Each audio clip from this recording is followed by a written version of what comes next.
Hello viewers, welcome to PP spicy kitchen. খুব অল্প সময়ে ঘরোয়া পদ্ধতিতে হাতের কাছে থাকা শীতের কিছু সবজি দিয়ে কিভাবে এমন দুর্দান্ত স্বাদের চাউমিন বানানো যায় সেই রেসিপি আজ তোমাদের সাথে শেয়ার করব। আজ আমি শেয়ার করব এগ চাউ রেসিপি। তার জন্য একটি কড়াইয়ে গরম জল করে তার মধ্যে 2 প্যাকেট নুডলস হাফ বয়েল করে নেব।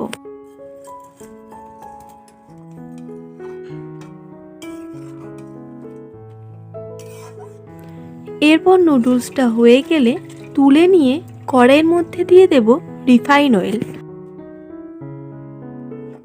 ছোট ছোট টুকরো করে রাখা আলুগুলো ভেজে নেব।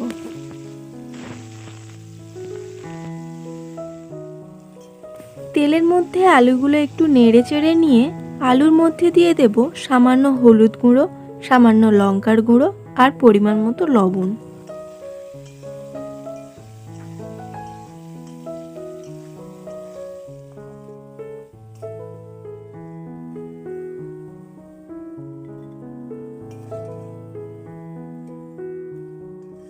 আলু ভেজে তুলে নেওয়ার পর একই রকমভাবে বিনসগুলোকেও ভেজে নেব।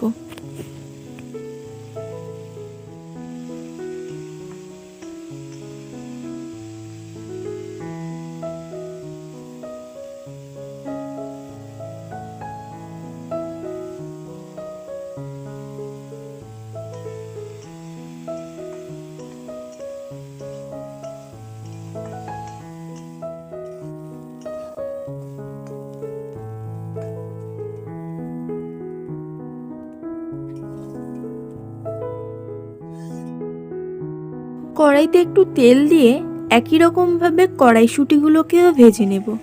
আর আমার কাছে অল্প একটু গাজর ছিল, সেগুলো একসঙ্গে অ্যাড করে দেব।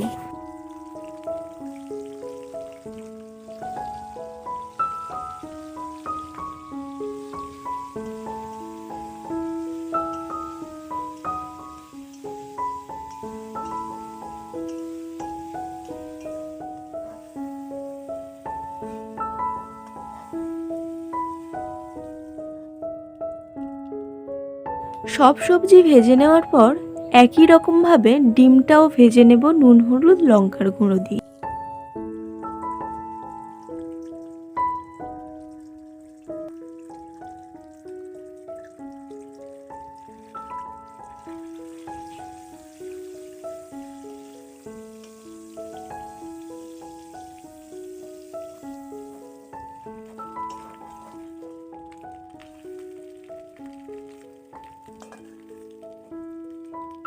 সব সবজি ভেজে নেওয়ার পর এবার ওই একই তেলের মধ্যে দিয়ে দেব পেঁয়াজ আর লঙ্কা কুচি।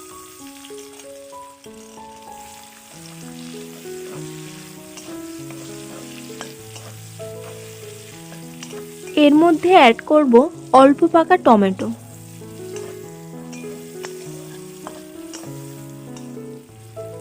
ভাজা ভাজা হয়ে এলে এর মধ্যে অল্প অল্প নুডলস অ্যাড করব আর ভালো করে নেড়ে চেড়ে নেব।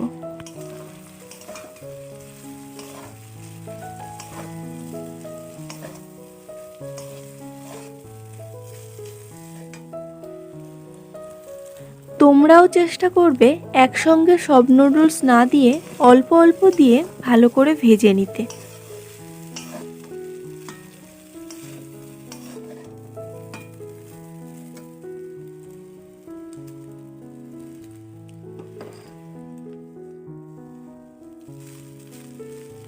এবার এর মধ্যে দিয়ে দেব পরিমাণ মতো হলুদ গুঁড়ো, পরিমাণ মতো লঙ্কার গুঁড়ো, দেব অল্প একটু চাট মশলা আর দেব স্বাদ মতো লবণ। নুডলসটাকে ভালো করে মিক্সড করে নেব।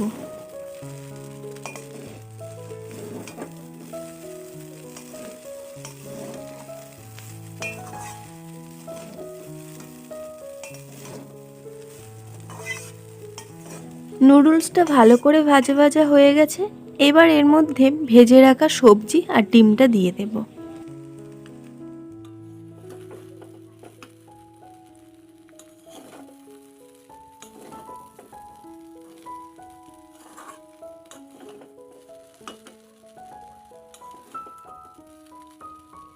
সবজি আর নুডলসটা ভালো করে মিক্সড করে নিয়ে এর মধ্যে কিছুটা টমেটো কেচাপ দিয়ে দেব।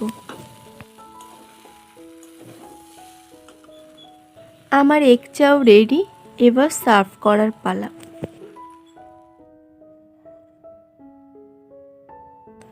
তো কেমন লাগলো রেসিপিটা কমেন্ট করে অবশ্যই জানাবেন। ভালো লাগলে একটা লাইক, একটা সাবস্ক্রাইব করে পাশে থাকবেন। ফিরে আসবো নতুন কোনো রেসিপি নিয়ে।